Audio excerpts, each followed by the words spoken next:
है और अपना आज का ज्ञान प्रसार हमारे ऊपर प्रसार है।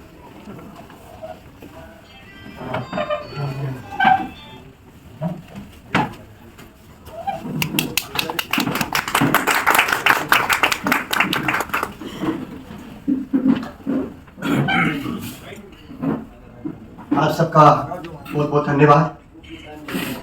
मेरी कुछ ज्यादा तारीफ कर दी है इन्होंने, इतनी तारीफ के मैं काबिल नहीं हूं। मैं इस समाज का दुख देख के मैं इसका प्रचार करता हूं कि बिना भगवान के नाम पे इस संसार में शांति नहीं हो सकती है। भगवान है, भगवान नहीं है, ये सब बातें अभी मैं हो सकता है 5, 10, 15 मिनट में बताने की कोशिश करता हूं। सबसे पहले मैं हमारे जो ऑर्गेनाइजर्स हैं, खासकर संजय शर्मा जी, सुरेश अग्रवाल जी, रामनिवास गुप्ता जी और नरेंद्र कुमार जी, निहाल जी, रोहित, ये ब्रजवासी हैं। मैंने इनको यही पूछा कि भाई कृष्ण तो आपके हैं, मैं तो दिल्ली से आया हूं, तो मैं आपको क्या कृष्ण की बात करूंगा, क्योंकि कृष्ण तो ब्रज के ही हैं। फर्क इतना है कि हमें एक संत के दर्शन हुए, उस संत ने हमें ब्रजवास क्या होता है तब हमें उन्होंने उस चीज को समझाया। तो जितने भी आप मेंबर्स बैठे हैं, आप सब लोगों का बहुत बहुत धन्यवाद। अगले 15-20 मिनट के अंदर मैं जो गीता जयंती के उपलक्ष्य में जो ज्यादा से ज्यादा बता सकूंगा, क्योंकि गीता का कोई अंत नहीं है। एक श्लोक मैं लूंगा, वो थोड़ी देर में लूंगा। अभी मैं ये शुरू करता हूं कि जो गीता जयंती है, ये लगभग भगवान ने अर्जुन को सुनाई थी 5000 साल पहले। चौथे अध्याय के पहले श्लोक में कृष्ण अर्जुन को बोल रहे हैं, ये बात 5000 साल पहले की नहीं है। इमाम विवस्वते योगाम प्रोक्तावाम अहम अव्ययम। कृष्ण अर्जुन को बोल रहे हैं कि मैंने ये सूर्यदेव को करोड़ों साल पहले बोली थी। विवस्वान मानवे प्रावा। विवस्वान ने ये बात पहला व्यक्ति मनु, जो मनुष्य है, उसको दी थी, और मनुष्य ने फिर उस मानु ने उसको इक्ष्वाकु को दी, जो राजा है। तो ये पुरानी करोड़ों साल की प्रथा है। पहली बात तो आप समझ लीजिए कि मैं किसी धर्म का, सो कॉल्ड हिंदू धर्म का प्रचार नहीं कर रहा हूं। ये मिसकंसेप्शन आप लोगों का है, मेरा नहीं। हिंदू शब्द हमारे ये 18 पुराण और वेद आज आपने दर्शन करे हैं, इसमें कहीं भी शब्द हिंदू नहीं है, हिंदू शब्द नहीं है। अगर इसका इतिहास देखें तो ये किसने दिया हमें? जब सिकंदर अफगानिस्तान की तरफ से देश पे हमला कर रहा है, सिकंदर, अलेक्जेंडर जिसको बोलते हैं, इंडस नदी, इंडस मतलब इंडस नदी, वो बोल नहीं पा रहे थे वो लोग, तो इंडस करते हुए वो हम लोग कि भाई जो इंडू नदी के उस पार रहते हैं, तो हमारा नाम पड़ गया हिंदू, कि जो उस नदी के उस पार रहते हैं वहां पे हमें चढ़ाई करनी है। तो देखा जाए तो ये शब्द हमें मुसलमान ने दिया। मुसलमान ये कौन होते हैं, इसका आपको डेफिनेशन पता है? जो व्यक्ति मुसलमान, जो भगवान के शरणागत है, उसको मुसलमान बोलते हैं। आपको पता है ये डेफिनेशन है? जो भगवान के शरणागत है, अल्लाह के शरणागत है, उसको मुसलमान बोलते हैं। तो आप भी और हम भी वही तो है, शरणागत होने की कोशिश कर रहे हैं। ठीक है? गीता एक बहुत बड़ा विज्ञान है, ये बहुत बड़ा विज्ञान है। मुझे याद है आज से कोई लगभग 30 साल पहले जब हमने गीता पढ़ रहे थे, तो एक जगह आया था कि इसको बड़े बड़े वैज्ञानिकों ने पढ़ा। एल्बर्ट आइंस्टाइन, आप ये जानते हैं एल्बर्ट आइंस्टाइन जिसने पहला एटम बॉम्ब का फॉर्मूला बनाया, E=mc² कहा, और इससे एटम बॉम्ब बना। वो व्यक्ति ने गीता पढ़ी, एल्बर्ट आइंस्टाइन ने। और जब एल्बर्ट आइंस्टाइन ने गीता पढ़ी, वो अपने दोस्तों से एक दिन शाम को चाय पे मिल रहा है। जब उसने गीता पढ़ ली और वो अपने दोस्तों के साथ बैठा था, जब उसने सब कुछ जीवन का कर लिया, उसने बोला कि मुझे लगता है कि भगवान है। ये उसका कंक्लूजन था। क्या कंक्लूजन है? कि लगता है मुझे इस संसार में भगवान है, इस संसार को बनाने वाला भगवान है। तो वहां तो बड़े बड़े वैज्ञानिक बैठे थे, आप समझ सकते हैं आइंस्टाइन के साथ जो बैठे होंगे वो उनकी कितनी बुद्धि तेज होगी। तो आपस में हंसने लगे, कहते हैं आइंस्टाइन सा क्या गया है, आइंस्टाइन सख्या गया है, ये कैसी बहकी बहकी बातें कर रहा है। अब आइंस्टाइन की बुद्धि तो बहुत तेज थी, उससे तेज तो कोई बुद्धि थी नहीं। आइंस्टाइन देखा कि मेरे सारे दोस्त जो है मुस्कुरा रहे हैं आपस में। अगले दिन फिर चाय पे मुलाकात हुई, उसी जगह पे मुलाकात हुई, लेकिन उस बीच में आइंस्टाइन एक बहुत सुंदर थर्मोकॉल का एक मॉडल लेके आया, जिसमें पृथ्वी और उसमें पहाड़, उसमें झरने, उसमें जंगल, जंगल में पेड़, ये सब उसमें बना हुआ था। उसको कलर करके लाया हुआ था। वो मॉडल थर्मोकॉल का उसने टेबल पे रख दिया। तो उसके जितने दोस्त थे उन्होंने कहा, ये किसने बनाया? बड़ा सुंदर बनाया ये तो। आइंस्टाइन वैसे ही मुस्कुरा पड़ा। जो हंसी वो लोग हंस रहे थे, आज आइंस्टाइन हंस रहा था। कहते मुझे लगता है कि आप जितने भी बैठे हैं यहां पे सख्या गए हैं, ये अपने आप आ गया। उसने कहा कि अगर एक थर्मोकोल का मॉडल जिसमें पेड़ हैं, जिसको रंग कर दिया, जिसमें फूल हैं, जिसमें झरने बने हुए हैं, जिसमें पहाड़ हैं, इसको बनाने के लिए आपका बुद्धि चल रही है कि इसको किसी ने बनाया होगा, लेकिन ये पूरे संसार को किसने बनाया, इसके लिए आपकी बुद्धि, मैंने तो उसी को ही बना के आपके सामने रख दिया, इसके लिए आपकी बुद्धि चली। उन्होंने उसके बाद बोला कि जहां मेरा विज्ञान खत्म होता है वहां से गीता शुरू होती है। जहां से मेरा ज्ञान जितना मैंने कहा है, जहां तक मैं पहुंच पाया हूं, उसके आगे गीता शुरू होती है। ये उस वैज्ञानिक ने कहा है, अल्बर्ट आइंस्टाइन। लेकिन दुख की बात एक और है कि अगर हम किसी सो कॉल्ड हिंदू धर्मी, बोलूंगा मैं, किसी हिंदू से पूछता हूं, क्योंकि यही प्रचलित शब्द है, जबकि हमारे धर्म का नाम है सनातन धर्म। सनातन मतलब, बताइए सनातन मतलब क्या है? पुराने सदियों से चला आ रहा है। कितनी सदियां? लिमिटलेस। लिमिटलेस, ये वर्ड है। अनलिमिटेड, उसकी कोई शुरुआत नहीं है और जिसका कोई अंत नहीं। तो ये कौन सी चीज है जिसकी कोई शुरुआत नहीं है और जिसका कोई अंत नहीं है? गीता में दूसरे अध्याय में ही भगवान ने आत्मा का ज्ञान दिया है। आत्मा क्या है? बड़ा आसान है इस चीज को समझना। ये दूसरे अध्याय का है। हालांकि मैं ये सोच के नहीं आया था, अभी मैंने कुछ कॉलेज में एक लेक्चर दिया तो किसी ने हमसे एक बात पूछी, तो मैंने कहा देखिए बड़ा आसान है समझना कि मैं ये शरीर नहीं कुछ और हूं। मैंने कहा ये क्या है? ये मेरा क्या है? मेरा नाक है। ये क्या है? ये मैं बच्चों को, कॉलेज के स्टूडेंट्स हैं जो डॉक्टर बनने वाले अगले साल, ये क्या है? उन्होंने कहा कान। मैंने कहा हाँ, ये मेरा कान है। तो मैंने कहा ये कौन बोल रहा है ये मेरा है, ये मेरा है, ये मेरा है? इसका मतलब मैं कान नहीं हूं, मैं हाथ नहीं हूं, ये मेरा हाथ है। अब मैं इस हाथ को काट देता हूं और वहां रख देता हूं टेबल पे, तो मैं बोलूंगा वो मेरा हाथ है, लेकिन मैं तो यहां हूं। इस तरह से हम एक कंक्लूजन पे पहुंचेंगे कि ये क्या है? ये मेरी छाती है, ये मेरा शरीर है। इसको शमशान घाट या इसको कब्रिस्तान हम लेके जाते हैं तो क्या होता है? दफना देते हैं तो कीड़े खा लेंगे, और जला देते हैं तो फिर वही 5 तत्व में मिल जाता है। ये तो सब जानते हैं। आत्मा चली जाती है, ये बच्चे बोल रहे हैं, आप लोग भी ये कहेंगे आत्मा चली जाती है। आत्मा क्या है? तो यहां पे वो चुप होने शुरू हुए। आत्मा क्या है? कहते हैं हम वो आत्मा है जो चली जाती है। हमने कहा आत्मा क्या है? तो आत्मा आप है जो बोल रहा है, जो मेरे साथ आप कम्युनिकेट कर रहे हैं, आप मेरे साथ जो बात कर रहे हैं, जो मैं हिल रहा हूं, ये मेरे अंदर आत्मा है। उसका एक गुण है जिसको बोलते हैं चेतना। उसका गुण क्या है? चेतन। इसमें चेतन नहीं है, ये जड़ है, मेरे में चेतनता है। इस ज्ञान को भगवद गीता में दूसरे अध्याय में करा है, इसके अंदर हम ज्यादा नहीं जाएंगे। लेकिन आत्मा जो है वो मुस्लिम है, वो सिख है, वो ईसाई है, वो हिंदू है, क्या है वो? इस बात का ज्ञान गीता में है। स्वामी प्रभुपाद के पास एक व्यक्ति सेब काट रहा था। वो नीग्रो था, नीग्रो काला, साथ में एक गोरा भी बैठा था हमारे स्वामी प्रभुपाद के पास। तो जब वो सेब काट रहा था, उसका हाथ कट गया थोड़ा, उसमें से खून आ गया। जब खून आया तो प्रभुपाद ने बोला, इज इट नीग्रो खून? इस खून का नाम क्या है? नीग्रो। और अगर गोरे का हाथ कट जाता तो उसको इंग्लिश खून बोलते हैं। खून खून है, ठीक है। खून क्या है? वो ना हिंदू है ना मुस्लिम है, खून खून है। हम इस बात को और आगे, क्योंकि समय कम है, तो मैं चाहूंगा कि हमारे पद्मनाभ महाराज भी आए हुए हैं और बात जो आप लोगों के जीवन में आप गीता सुनने आए हैं, अपने जीवन में कुछ डालना चाहेंगे।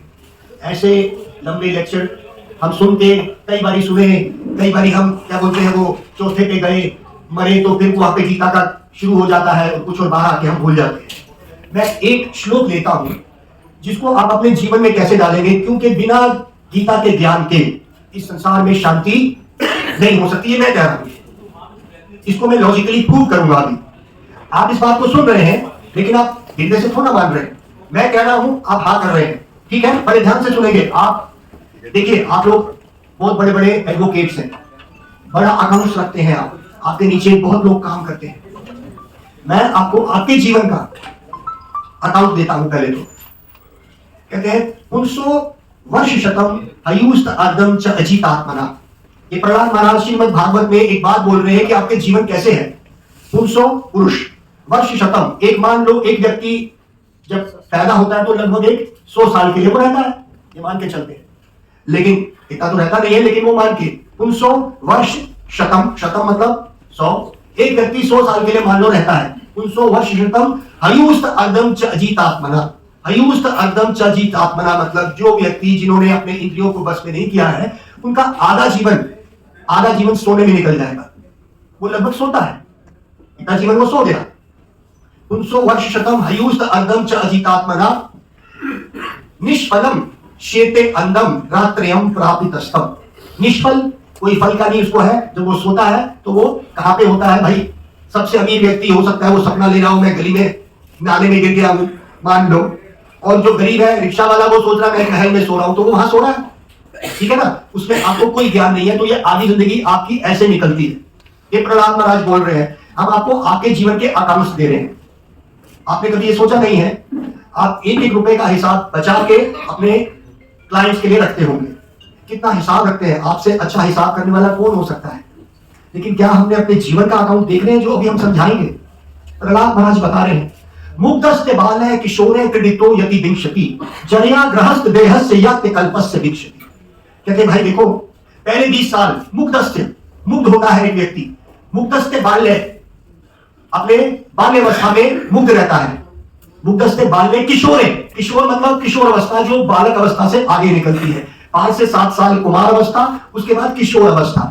तो ये किशोर अवस्था, पौगंड के बाद किशोर अवस्था में आप 20 साल तक मान लीजिए, ये तो खेल खेल में निकल जाते हैं।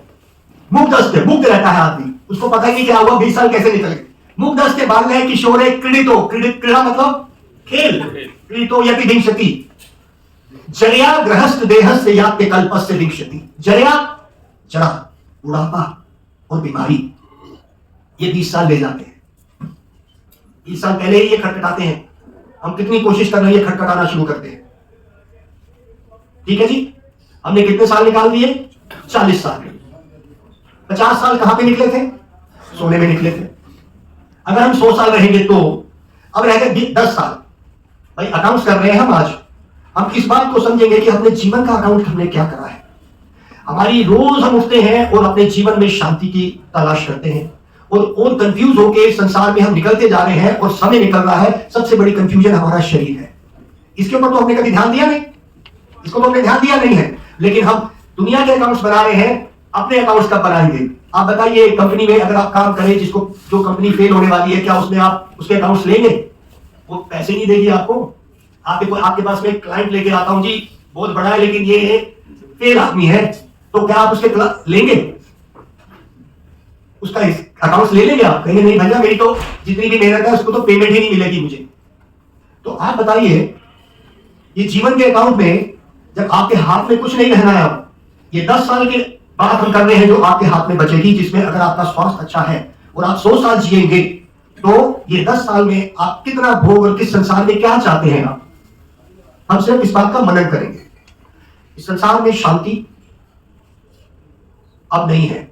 आज से 30 साल पहले भी कुछ था। बुरा मत मानना, मैं आप लोगों के परिवार की बात करता हूं, क्योंकि हम तो बहुत लोगों को मिलते हैं। इस वक्त समस्या क्या है, ये आज इसी श्लोक के ऊपर मैं और 5-7 मिनट बोलता हूं, बड़े ध्यान से सुनना। अगर आप अपने जीवन को बदलना चाहते हैं, इसको गीता बोलना सिर्फ एक लेक्चर की तरह ले लेंगे, हम इसको नहीं लेना चाहते। हम आपके जीवन में गीता को डालना चाहते हैं प्रैक्टिकली। आप चाहते क्या है? गीता से आप क्या चाहते हैं?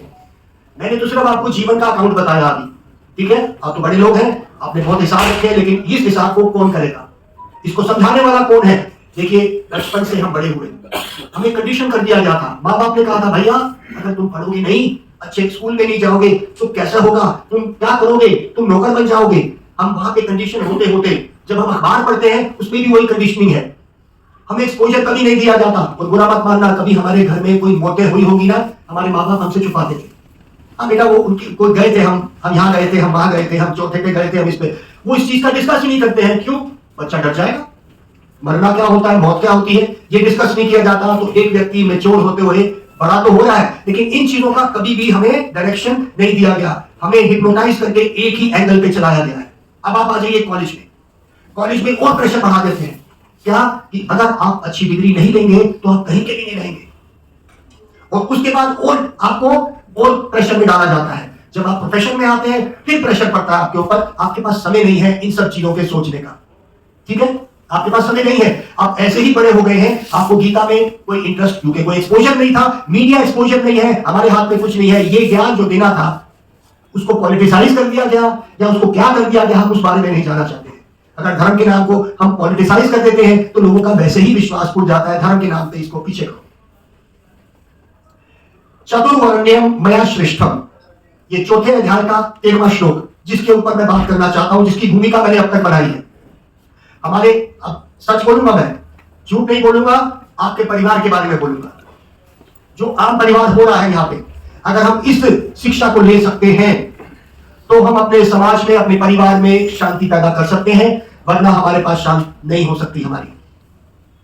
स्वामी प्रभुपाद जब निकलते थे वॉशिंगटन डीसी से, जहां पे हेडक्वार्टर है यूनाइटेड नेशंस का, वो हंसते थे। संयुक्त राष्ट्र का हेडक्वार्टर है वॉशिंगटन डीसी। वहां से जब निकलते थे तो कहते थे कि जब जब मैं आता हूं यहां से सामने, तब तब नए नए झंडे देखता हूं मैं यहाँ पे। हर साल नए झंडे, मतलब एक नया राष्ट्र और बन गया।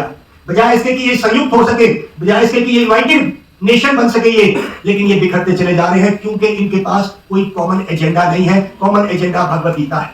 उन्होंने सिंपल बोला था, और आज वही दिशा देखिए आप। ऐसे लगता है कि कभी भी वर्ल्ड वॉर हो सकती है, कभी भी कुछ हो सकता है। मतलब रोज की ऐसी खबरें आती है कि कुछ भी हो सकता है। इतनी अशांति फैली हुई है। चतुर्वर्ण्यम मया श्रेष्ठम गुणे कृमानि विभागशे तस्य कर्तारम अतिमाम विधि अकर्तारम अव्ययम। ये कृष्ण चौथे अध्याय में 13वां श्लोक क्या बोलते हैं, मैं इसको खोलता। कहते भाई, एक मनुष्य समाज में 4 वर्ण और 4 आश्रम होते हैं। आश्रम क्या होता है, ये हमारी भगवत गीता में है। अब आप कहेंगे, देखिए मैं किसी जात पात की बात नहीं कर रहा, कोई जाति की बात नहीं कर रहा। ये 4 वर्ण ब्राह्मण, क्षत्रिय, वैश्य और शूद्र होते हैं। अब आप कहेंगे ये तो जाति की बात कर रहे हैं। मैं कह रहा हूं नहीं, यहां पे क्या बोला उन्होंने, चतुर्वर्ण्यम मया श्रेष्ठम। ये 4 वर्ण और ये आश्रम मैंने बनाए हैं। मया श्रेष्ठम, इसकी सृष्टि मैंने करी है। गुणई कर्माणि, गुण से और कर्म से एक व्यक्ति पहचाना जाता है। ब्राह्मण का बच्चा ब्राह्मण के गुण है तो वो ब्राह्मण है। अगर उसके अंदर शूद्र के गुण है तो वो शूद्र है। ब्राह्मण का बच्चा, उसके अंदर शूद्र के गुण है तो वो क्या है? तो जात पात की बात तो करी नहीं। और एक शूद्र का लड़का, अगर उसके अंदर ब्राह्मण के गुण है, ब्राह्मण का गुण मतलब उसको जिज्ञासा है, ज्ञान की जिज्ञासा है, वो भगवान का स्मरण करता है या भजन में जाना चाहता है, या ऐसा कुछ उसके अंदर ज्ञान है आत्म तत्व का, तो वो ब्राह्मण है। तो यहां गुण और कर्मों की बात करी गई। उसके कर्म कैसे हैं? अब हम बोलते हैं ब्राह्मण हैं, लेकिन हम किसी कंपनी में काम करते हैं, या हम क्या बने? हम वैश्य हो गए, वैश्य बनिए। हम उस डीलिंग में पड़ जाते हैं बिजनेस करने की, तो बिजनेस क्लास को क्या बोलते हैं? बनिए लोग। ये 4 वर्ण हो गए। ऐसे ही ब्राह्मण, क्षत्रिय, वैश्य, बिजनेस क्लास। क्षत्रिय मतलब जो डिफेंस, जो युद्ध करते हैं, जैसे आर्मी। तो जो लोग आर्मी में है वो क्षत्रिय हो गए। ये 4 वर्ण और आश्रम अमेरिका में भी है, डिफाइन नहीं है, लेकिन बिना हम आर्मी के वो रह नहीं सकते। बिना ब्राह्मण, ब्राह्मण मतलब ज्ञानी, जो उस ब्रह्म को जानते हैं। कई ऐसे वहां पे लोग हैं जो धर्म को भी मानते हैं और ये सब बातें करते हैं। तो ये ब्राह्मण, क्षत्रिय, वैश्य, बिजनेस क्लास नहीं है क्या वहां पे? है तो क्या? लेकिन हमारी भगवत गीता में कितना क्लियरली इन बातों को कहा गया है। क्षत्रिय, वैश्य और शूद्र। शूद्र मतलब जो इन तीनों क्लासेस को सर्व करते हैं, जैसे हो गए जमादार हो गए, या कोई भी नीचा काम जिसको कहा जाता है। ये चारों को वर्ण बोला गया है। आश्रम में ब्रह्मचार्य आश्रम, जिसमें भगवान ने बोला कि 25 साल एक व्यक्ति को ब्रह्मचार्य का पालन करना है। ये ब्रह्मचार्य क्या होता है? ब्रह्मचार्य होता है जिसमें उसको गुरु के अनुगत्य में रहना है, ज्ञान लेना है, और किसी भी स्त्री को पुरुष और पुरुष को स्त्री का कोई भी ऐसा उनको मेल मिलाप नहीं होना, उसको कहते हैं ब्रह्मचार्य। उसके बाद जब वो व्यक्ति बड़ा होता है तो उसको गृहस्थ में डालना है। ये भगवद गीता बोल रही है। और गृहस्थ के बाद क्या हुआ? वानप्रस्थ। वानप्रस्थ में एक व्यक्ति वन की तरफ जाता है, मतलब वो एकांत में भी जाना चाहता है, और वो उस अपने आप को, अपने ज्ञान को कि मैं कौन हूं ये समझना चाहता है। जैसे अभी बड़े सुंदर रूप में इन्होंने 18 पुराण दिखाए। मुझे ये यकीन है आप लोग नहीं पढ़ेंगे, नहीं पढ़ेंगे, फूल डालेंगे लेकिन इसको पढ़ेंगे नहीं, ठीक है, मैं तो जानता हूं। उसके बाद 4 वेद, वो तो बिल्कुल भी नहीं पढ़ेंगे आप। तो इसीलिए उन्होंने, वेदव्यास जानते थे, ये वेदव्यास जी ने लिखे हैं सारे, वो ये जानते थे कि ऐसे लोग आएंगे कलयुग में जो बिल्कुल देखेंगे भी नहीं इसको। अब बताइए, इस उम्र में जाके आप दर्शन कर रहे हैं कि ये पुस्तकें हैं, ठीक है।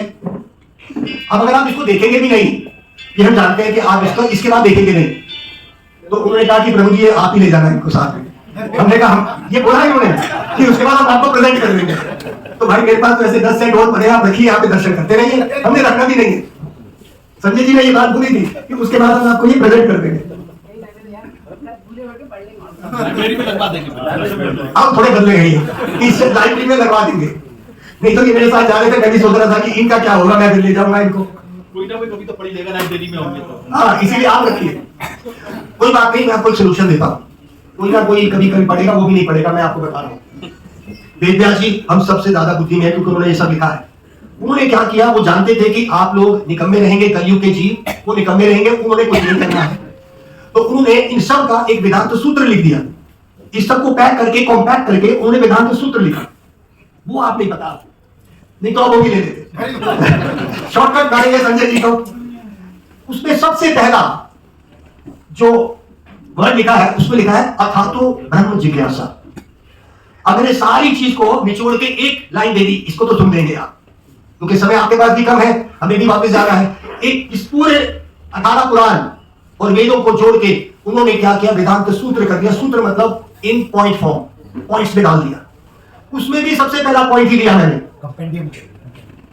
वो क्या था, अथातो ब्रह्म जिज्ञासा। ये 3 शब्द में डाल दिया मैंने इतनी बड़ी किताब को। अब आप कहेंगे मैं इतना भार क्यों लेके आया, 3 शब्द में ही था। तो मैंने कहा भाई अगर मैं उस वक्त इनको रोक देता तो ये कहते ये क्या बात है भाई। तो हमने इनकी भावना को ठेस नहीं पहुंचाया। इन्होंने बोला प्रभु जी हम आपको प्रेजेंट करेंगे 18 पुराण और 4 वेद। हालांकि उन्होंने उल्टा बोला था, उन्होंने बोला था 18 वेद और 4 पुराण। इनके साथ जो थे, मेरे को आवाज आई, उन्होंने बोला भाई उल्टा बोल रहे हो, 4 वेद है और 18 पुराण है। ये बात हुई थी, पता नहीं आपके साथ कौन थे। उन्होंने बोला भाई ऐसे मत बोलो, उल्टा बोल दिया। अगर हमारी वो स्थिति है कि हमें पता ही नहीं हमारे शास्त्र क्या है और कहां जा रहे हैं, डोंट माइंड, मैं तो वैसे ही मतलब जस्ट ट्राइंग टू शो कि हम कितने सीरियस हैं अपने धर्म के बारे में। अथातो ब्रह्म जिज्ञासा, ये 3 शब्द में मैंने इसको निचोड़ दिया। ये वेदव्यास जी ने कहा आप लोगों के लिए। अगर इसको भी नहीं अगर आप सुनेंगे तो फिर मैं ये समझता हूं कि हमसे ज्यादा दुर्भागा कोई नहीं हो सकता। अथातो मतलब अब, अथातो 84 लाख योनियों के बाद, क्योंकि आपने कहा हम आत्मा है, क्योंकि कई लोगों ने सिर हिलाए थे, हम ये शरीर नहीं आत्मा है। आत्मा चली जाती है, यहां तक आप लोग जानते हैं, आत्मा चली जाती है। तो वो कहां से आई थी और कहां गई थी इसकी स्टोरी आप नहीं जानते हैं, पर आप ये जानते हैं क्योंकि आप जलना नहीं चाहते हैं ना, आप अपने आप को बड़ी आसानी से हटाना चाहते हैं। क्योंकि अगर बोले आप जल जाएंगे या आपको दबा देंगे, नहीं नहीं हम आत्मा है। कितना तरीके से आप लोग अपने आप को बचाते हैं। आप बोलेंगे भैया मरना है, अरे नहीं आत्मा चली जाएगी। हमने बोला आपको जलना है, अरे नहीं वो तो शरीर जलता है। तो सुबह से शाम तक तो आप शरीर बने बैठे हैं, उस वक्त जब जलने की बारी आएगी तो वो शरीर जलेगा, हम जा रहे हैं, हम आगे जा रहे हैं, हम आगे भोग करने जा रहे हैं। हम कहां जा रहे हैं, क्या हो रहा है, तो कहते हैं अथातो अब है, अब मौका है समझने का कि मैं जिज्ञासा करूं, जिज्ञासा करूं, इंक्विजिटिव, मैं कौन हूं, मैं कौन हूं। बड़े दुख की बात है कि हमारा ये एक्सपोजर पूरी सोसाइटी में है नहीं। मैं उस श्लोक पे जल्दी जल्दी आ रहा हूं क्योंकि वो बहुत ही गंभीर विषय है। ये सब भाई और बहन जितने भी सुन रहे हैं, ये बहुत गंभीर विषय में आ रहा हूं मैं। चतुर्वर्ण्यम मयाश्रष्टम, मैंने इस तरह से 4 वर्ण और 4 आश्रमों के बारे में बताया, ब्रह्मचार्य, गृहस्थ, वानप्रस्थ और संन्यास। हम उसकी ये इस तरह से क्रम है कि हम अपने आप को एंड ऑफ द लाइफ में क्या करेंगे, इससे डिटैच करके भगवान का नाम या कौन हूं मैं इसके लिए यूज करेंगे। तो अगर 100 वर्ष जीता है तो 25 साल ब्रह्मचार्य, 25 साल ग्रस्त, उसके बाद वानप्रस्थ और संन्यास। वानप्रस्थ में भी घबराइए नहीं, पत्नी आपके साथ जाके धर्म के स्थानों के आप दर्शन करते ही रहेंगे, लेकिन फिर एक दिन तो आपको छोड़ना ही पड़ेगा। तो कहते हैं कोई संन्यास लेके आप अपना भजन या मैं कौन हूं इसके लिए और गंभीर हो जाएंगे। ये एक उन्होंने दिया है, 700 श्लोक उन्होंने बोला, मैं तो एक ही बोल रहा हूं।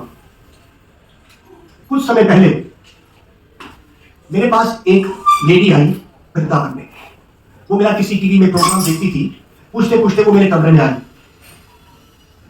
उसने मेरे बड़े सारे लेक्चर्स देखे थे।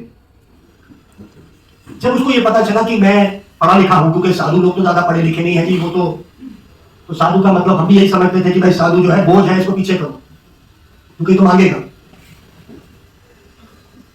उसको जब पता चला कि मैं इस कॉलेज से पढ़ा हूं, क्योंकि वो बहुत अच्छा कॉलेज है, आप लोग जानते हैं, उसने कहा कि मुझे बड़ी खुशी हुई आपसे मिलके।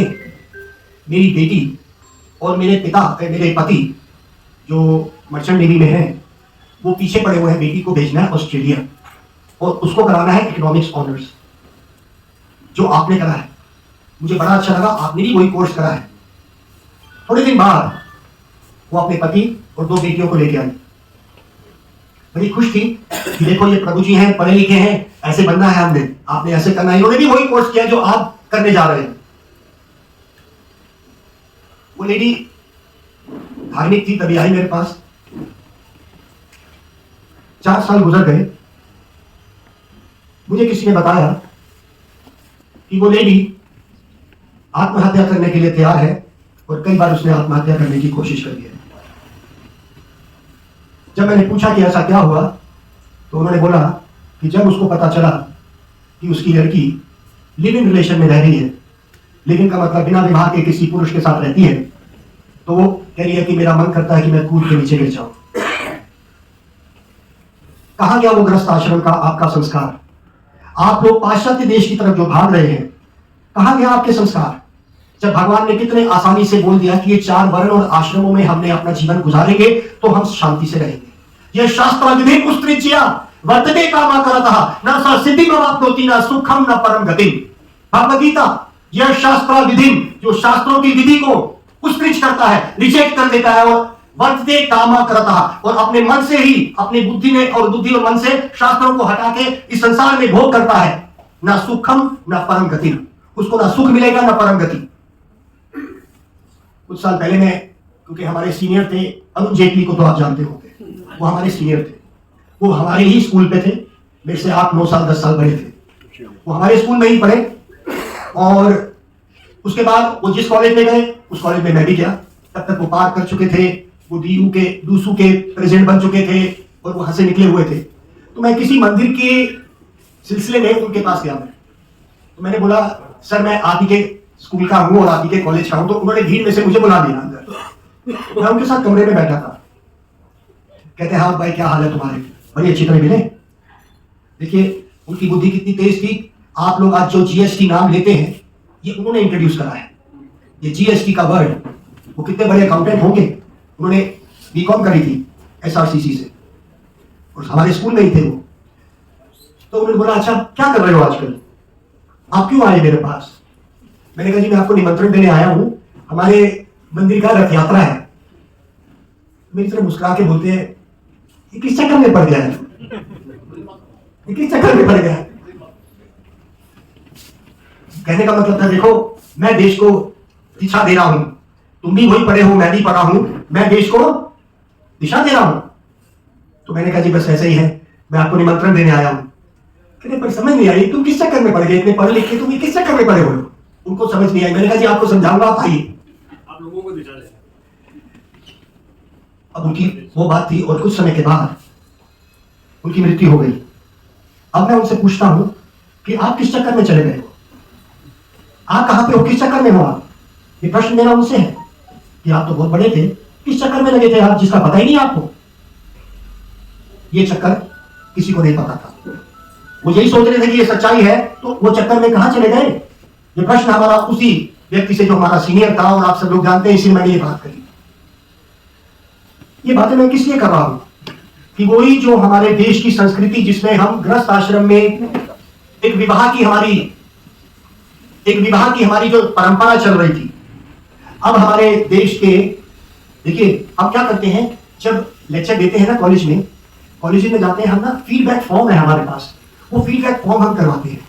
उसमें मैंने ना एक बात बोली, मैंने कहा देखिए आज जो हमारा समाज है कहां तक पहुंच गया है, होमोसेक्सुअलिटी, समलिंग रह सकते हैं एक शादीशुदा जोड़े की तरह, होमोसेक्सुअलिटी। ये मैं स्टूडेंट्स को बोल रहा हूं कि हमारी सबसे बड़ी, देखिए अगर आपके बच्चे इस बात में फंस जाएं, क्या आप सुखी रहेंगे? आप बताइए, हमारे बच्चे इसमें फंस जाएंगे, आप सुखी रहेंगे? आपका बच्चा आपके घर में आ जाए और बोले मैंने इस लड़के से शादी कर ली है, आप शांत में रहेंगे? आप शांत रहेंगे? आपकी लड़की कहेगी कि मैंने इस लड़की से विवाह कर लिया है, या विवाह की तो जरूरत ही नहीं है, लिविंग रिलेशन इज लीगलाइज्ड, आप शांत रहेंगे? आपकी संस्कृति की धज्जियां उड़ा दी गई हैं, आपके पास संस्कार अब कहां बचे हैं? और कितना आसान सा श्लोक बोल रहा हूं कि भाई ये 4 वर्ण और आश्रम हे अर्जुन मैंने बनाए हैं शांति से रहने के लिए। ये कहां चला गया संसार? अभी तो मैं एक और बताता हूं, एक व्यक्ति को हम मिले, वो फोरेंसिक डिपार्टमेंट का डायरेक्टर था, फोरेंसिक डिपार्टमेंट। वो कहता है, उसकी आंखों में आंसू थे, वो किसी लेक्चर में मेरे पास कहीं मिला मुझे, उसने मुझे बोला कि प्रभु जी मैं बड़ा दुखी हूं, मैंने अपनी लड़की को बेस्ट कॉलेज और बेस्ट क्या नहीं कराया मैंने उसके लिए। उस दिन शाम को वो मुझे बोलती है, पापा लिविंग रिलेशन में बुराई क्या है? लिविंग रिलेशन में बुराई क्या है? मेरा जो मल्टीनेशनल का जो ओनर है वो लिविंग में रहता है, क्या बुराई है? कहते हैं प्रभु जी मेरे जमीन से, मेरे पांव से जमीन खिसक गई, मैंने हाथ जोड़ दिए, मैंने बेटी को बोला कि भैया तू नौकरी नहीं करेगी अब। ये बात मैं कर रहा हूं लगभग 8 साल 9 साल पुरानी। अगर तब ये स्थिति थी तो आज क्या होगा मुझे नहीं पता। आप कहां रह रहे हैं जहां पे बच्चे एक जानवर की तरह रह रहे हैं? ये मेरे को समझ नहीं आई, ये हम क्या कर क्या रहे हैं हम लोग? मेरा सिर्फ एक मकसद है, किसी तरह से हम इस गीता को, ज्ञान को लें, क्योंकि गीता का ज्ञान अपार है। समय कम है हमारे पास, क्योंकि अब हमारे पास समय भी ज्यादा नहीं है। हालांकि मेरे मन में कुछ और था बोलने के लिए, तो मैं कुछ और आया था, लेकिन इसी श्लोक में रुक गया, क्योंकि अभी हम पहले क्या कर रहे हैं, आहार निद्रा भय मैथुन च सेवनाम इताद पशुभीर च नरानाम। हम मनुष्य जीवन में भी आके खाना पीना सोना और मैथुन करना, आहार निद्रा भय मैथुन च सेवनाम इताद पशुभीर च नरानाम, आदमी भी वही कर रहा है। और धर्मो ही अधिको विशेषो, एक धर्म है जो हमारे साथ लगा है, वरना हम तो पशु हैं। अब बताइए, जो कोर्स हमने यहां पर किया था उसको ऑस्ट्रेलिया में करने अगर कोई लड़की जाती है, हम उस देश को कितना बड़ा समझ रहे हैं। स्वामी प्रभुपाद 1967, ये बस इसको बोल के मैं खत्म करता हूं, 1967 में स्वामी प्रभुपाद बॉस्टन यूनिवर्सिटी वहां पे लेक्चर के लिए गए। जब अपनी गाड़ी में वो अंदर जा रहे थे, जब गेट खुले, गाड़ी इतनी स्पीड चल रही थी 60-70 किलोमीटर की, और अभी यूनिवर्सिटी का कंपाउंड ही शुरू हुआ था। वो एक छोटी मिनी सिटी होती है वहां पे, जो यूनिवर्सिटीज है मिनी सिटी। तो प्रभुपाद ने देखा इतनी बड़ी यूनिवर्सिटी है। फिर जब पहली बिल्डिंग आई, उस पहली बिल्डिंग में इतना ऊंची बिल्डिंग देखी उन्होंने, तो उन्होंने साथ में जो लोग भक्त थे चल रहे थे, उन्होंने बोला कि ये क्या है, इतनी ऊंची बिल्डिंग मैंने हिंदुस्तान में नहीं देखी है, 40-40 तल्ले की। और उन्होंने बोला this is our physics department, this is our physics department. Prabhupada ने कहा आई एम वेरी इम्प्रेस्ड, मैं बहुत ही प्रभावित हूं। आप कहते हैं we are America, we are America, जो पूरा संसार हमको फॉलो करता है। देखिए प्रभुपाद ने कहा I am very impressed.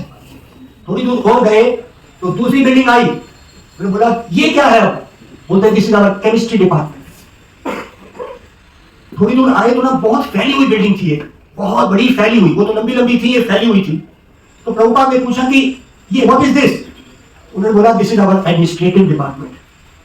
Administration इतना बड़ा है उनका।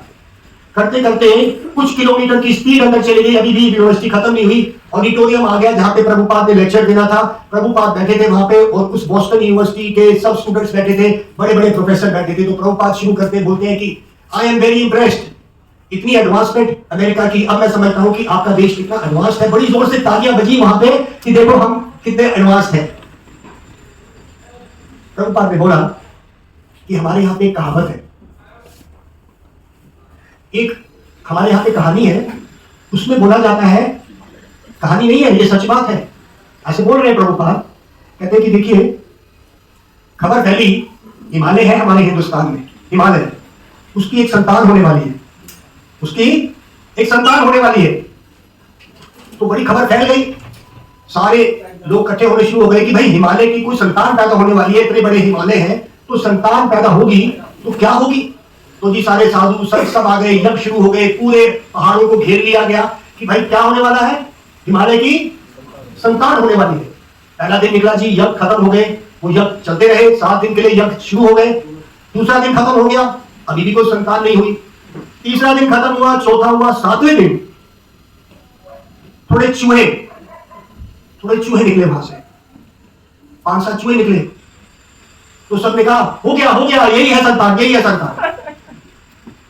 कहते हमारे यहाँ पे कहावत है, खोदा पहाड़ निकला चूहा, हमारी कहावत है ना, सब जानते हैं, सब बोल रहे हैं। तो अंग्रेज लोग समझे नहीं।